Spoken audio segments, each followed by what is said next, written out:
Guys, I'm sorry. I need to put an update on the videos that I was posting about my truck.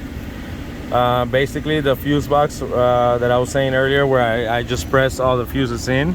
Basically, this one's still open, but this one was fine. It looked to me that it was the one on the engine bay right here, where I pressed all my. What I did was I pressed all the fuses down that I had seen on our earlier video on YouTube. And I did that, and it looks, I don't know if it's because I moved them or something, like pressing it down where the engine started. So it started, it turned on probably like 3, 4, maybe 6 times, and then on the 7th time, where my car was already cold and had been parked in my parking lot, I went to crank it and it didn't crank. It did not do anything, just like the first tries.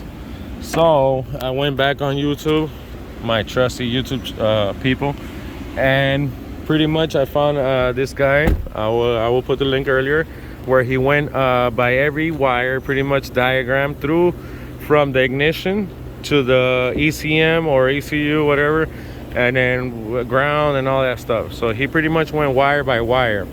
So what he noticed was that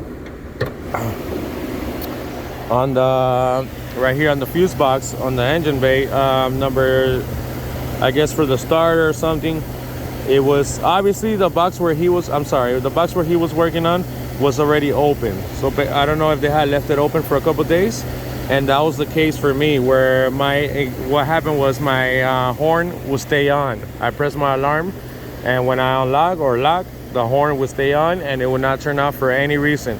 So I went ahead and removed this and removed the horn fuse, and the horn stopped staying on. My other horn, I guess it has 2 horns, one high, one low. So my high horn was not working, but the low horn was. Every time I would press my alarm, you could hear it. All right, so basically, and then from there on, I left the cover off. I forgot to put it back on, whatever the deal was. So it stood like that for about a week.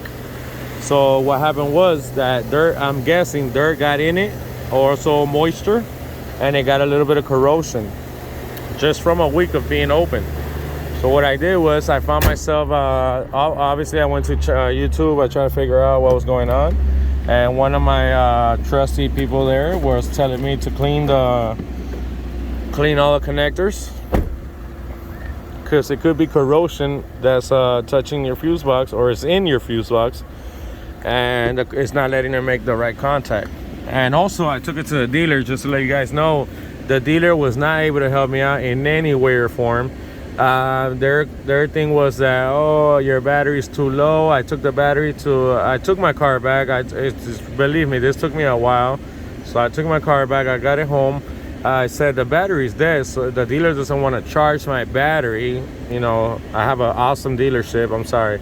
Let me just mention them, Miami Lakes Auto Mall. Do not go there. If you guys have a car that needs to be repaired, do not, especially a Chevy Silverado, whatever it is that has to do with Chevy service in Miami Lakes Auto Mall and here in Florida, do not go there. Please, I'm letting you know, do not go there. You will have plenty of headaches. Your car would not get fixed. They actually damaged my front. I have rims on my car. When I dropped it off, they had damaged my front tire, and like they had made a gash on the sidewall, and also they had scratched my rim. So I noticed that they got it repaired, but my truck, obviously the issue that I came with was not repaired. And so from there on, basically it's been up to me to fix my own car, because the dealer cannot.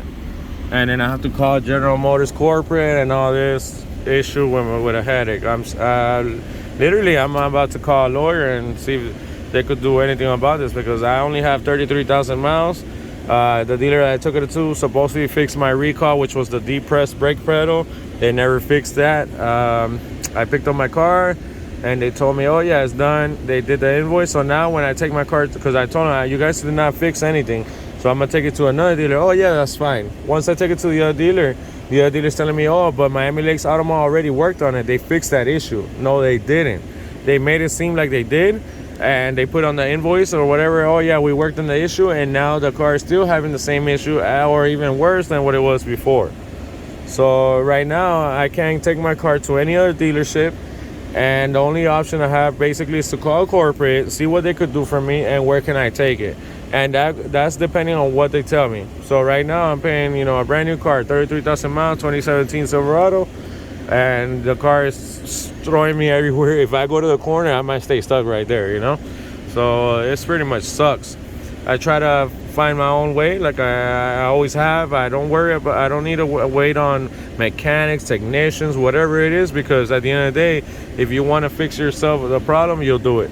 And that's what I've been doing. I've been going on YouTube, figuring out what is it close to my, close to my, what's happening to my symptoms of my car, and I find out, and then I start looking here, start looking over here, whatever. At the end of the day, I found out that, or it's working now. Obviously, pressing the fuses in didn't work for me because these were already pressed in. What I thought was loose was in the engine bay, and they're not. The thing was, I took out, where is it?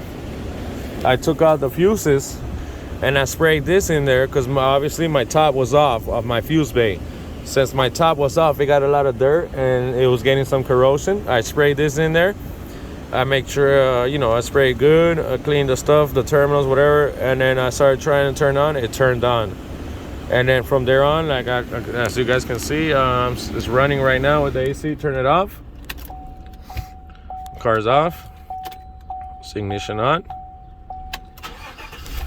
And it's starting like it was before. And so yeah, at first I thought it was maybe my fuses were loose, because I saw this on another video on YouTube, and they're not. That's not the solution. Obviously my car turned on when I tried that and it worked. But my main issue that I think, or I believe, was that fixed my issue, or the thing that fixed my issue was this. I pretty much cleaned out my whole fuse box. I opened the top. Let me show you guys just in case what I did. So I opened the hood. My car was not starting, mind you. Right now it is. I go to my hood.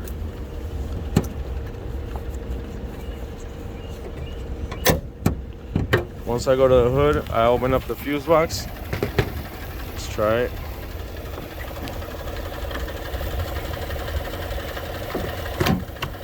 I opened up the fuse box and I just sprayed cleaner and removed every one of the big relays. I removed them and sprayed in there. And then I tried turning it back on and it was working just fine. So I'm thinking it was that it had corrosion and dirt in there. And people were telling me, or other videos were like, oh, it's your starter, your solenoid, this and that. I would just go for the easiest fix first, which was that, like just trying to clean it out and press some and stuff, and it actually worked and it's been running. So thank you very much, you guys on YouTube. Hope this video helps you guys. Have a good day.